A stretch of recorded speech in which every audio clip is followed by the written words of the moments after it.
नमस्कार दोस्तों, स्वागत है आप सभी का हमारे short hand word YouTube channel पे। दोस्तों, मैंने रामधारी गुप्ता खंड 2 की 125 शब्द प्रति मिनट डिक्टेशन की एक सीरीज लाया हूँ मैं। इसमें आप डिक्टेशन लिखिए और हर डिक्टेशन को आप लिखने के बाद उसको पढ़िए और उसको ट्रांसक्राइब ज़रूर करिए। तो आप सभी लोग डिक्टेशन लिखिए और अगर डिक्टेशन पसंद आए तो उसे लाइक करिए, चैनल को हमें सब्सक्राइब कर लीजिए और बेल आइकन दबा लीजिए जिससे हमारे नए वीडियो आपको मिलते रहें। रामधारी गुप्ता खंड 2 प्रतिलेखन संख्या 5, 6 व 7। दोस्तों, ये हमारा तीसरा वीडियो है 125 शब्द प्रति मिनट डिक्टेशन का रामधारी गुप्ता का।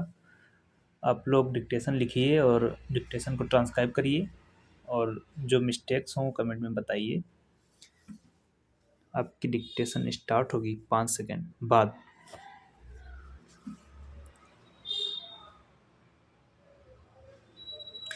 स्टार्ट। महोदय, बच्चों को जो ज्ञान प्राप्त हो वह अनुभव से प्राप्त हो, न कि केवल स्मरण शक्ति पर आश्रित रहकर। रटाई द्वारा उन्होंने सोचा था और उच्चतम शिक्षा शास्त्रियों का भी यही विचार है कि इस प्रकार से प्राप्त ज्ञान बच्चों में जागरूकता, कार्यकुशलता, स्वतंत्र भावना पैदा करता है, जो इस जीवन के संग्राम में बहुत सहायक हो सकता है। दूसरा मौलिक विचार उनका यह था कि इस प्रकार की शिक्षा इस देश के लिए अनुकूल ही नहीं बल्कि अनिवार्य है।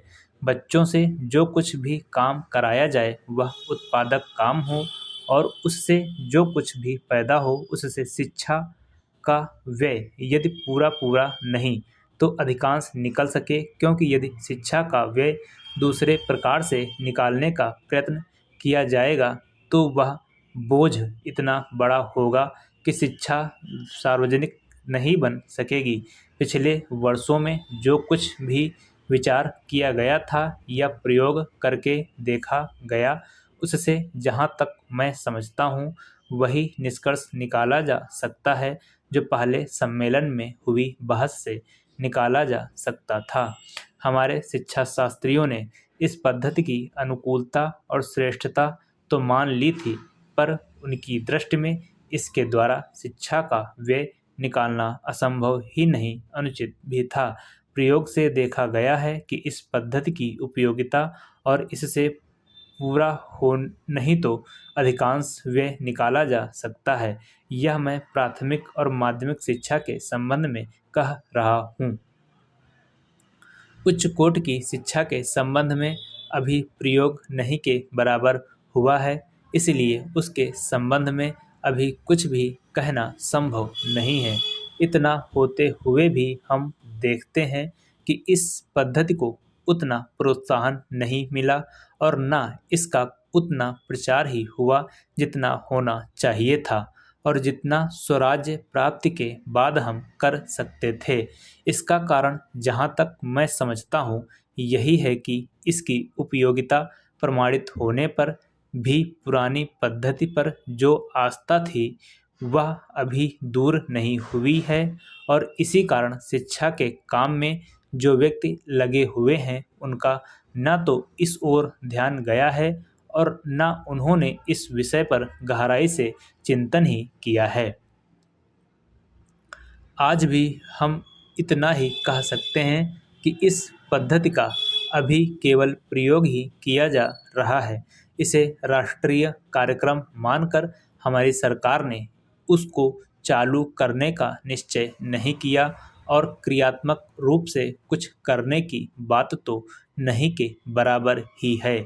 उसका परिणाम यह हुआ है कि पुरानी पद्धति की संस्थाएं दिन प्रतिदिन बढ़ती जा रही हैं और शिक्षा पर सरकार जो कुछ भी व्यय कर सकती है या करना चाहती है उसका बहुत बड़ा अंश उस पद्धति को ही बनाए रखने में व्यय हो रहा है और इस पद्धति को बहुत कम प्रोत्साहन मिला है। मेरा अपना विश्वास है कि शिक्षा में मौलिक परिवर्तन अवश्य किया जाएगा। महोदय, बहुत बड़ा अंश अनुभव और लोगों की कही सुनी बातों से देखे हुए दृश्यों से और कुल तथा समाज की परंपरा से प्राप्त होता है। सिनेमा इस सभी प्रकार के ज्ञान की प्राप्ति में सहायक हो सकता है, क्योंकि यह मनुष्य की दृश्य और श्रव्य अनुभूतियों के क्षेत्र को बहुत ही बढ़ा सकता है।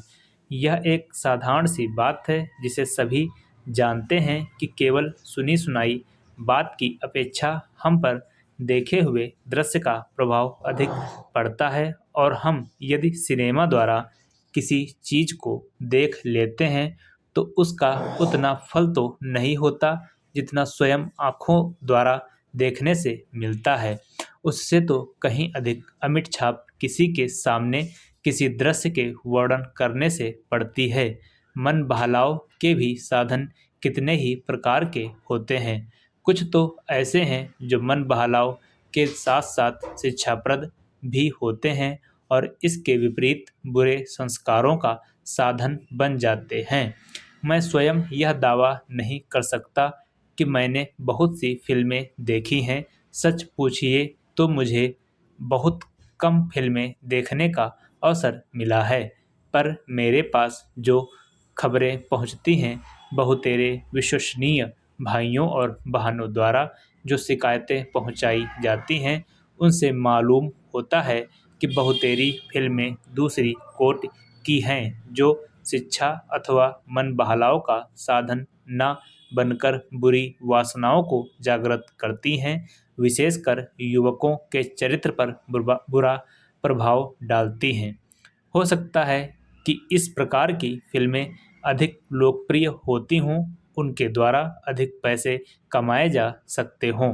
कुछ लोग यह कह सकते हैं कि फिल्म निर्माताओं का काम ऐसी फिल्मों को बनाना है जो लोकप्रिय हों, क्योंकि वे एक प्रकार की मांग को पूरा करती हैं। यह भी कहा जा सकता है कि फिल्मों का ध्येय मन बहलाव ही है। उसको तो तभी सफल मानना चाहिए जब फिल्में उन लोगों का मन बहला सकें जिन लोगों के लिए बनाई गई हों। ये सब बातें बहस के रूप में कही जा सकती हैं, पर मैं चाहूँगा कि कोई भी सिनेमा हो अथवा फिल्म के बनाने वाले हों, वे यदि अपना कर्तव्य समाज सेवा समझते हैं, और उन्हें ऐसा समझना भी चाहिए, तो उन सब के लिए ये सब बातें यदि अग्राह्य नहीं तो गौण अवश्य है, और उनका मुख्य उद्देश्य तो सेवा ही होना चाहिए। सेवा तभी तक सेवा रहती है जब तक वह सेव्य का हित करे, न कि उसे गिराए। इसलिए मैं चाहूँगा कि फिल्म बनाने वाले इस पर विचार करें कि उनका उद्देश्य क्या है। उद्देश्य सेवा ही होना चाहिए, और सेवा के साथ साथ यदि धनोपार्जन भी हो जाए तो निर्दोष है। यदि धनोपार्जन ही उद्देश्य हो और सेवा न हो तो वह अग्राह्य होना चाहिए। यदि मनुष्य अपने स्वार्थवश कुछ ऐसा काम करता है जो उसके व्यक्तिगत लाभ के लिए तो ठीक हो, पर जिससे समाज को हानि पहुंचती हो, तो उसे रोकना पड़ता है। महोदय, यहाँ यह उल्लेखनीय है कि शीत युद्ध की समाप्ति व समाधान एशिया की घटनाओं तथा अफगानिस्तान से सोवियत सेना की वापसी से ही हुआ है। अफगानिस्तान में लंबे अरसे तक चला युद्ध सोवियत संघ के अस्तित्व के लिए कष्टदायी और मुश्किल हो गया है। इस भयावह युद्ध से सोवियत सेनाओं की वापसी में अनेक घटनाओं ने जन्म लिया, जिनकी परिणति शीत युद्ध की समाप्ति से हुई तथा जिसमें जर्मनी का एकीकरण तथा सोवियत संघ का विघटन शामिल है। संक्षेप में, शीत युद्ध का और इस तनाव का एशिया की एकता पर दूरगामी प्रभाव पड़ा। एशिया के सभी देश यह चाहते थे कि क्षेत्र में शांति बनी रहे। चीन और सोवियत संघ का सीमा विवाद, चीन और वियतनाम का झगड़ा और भारत व चीन का सीमा विवाद उस समय की परिस्थितियों को स्पष्ट करता है।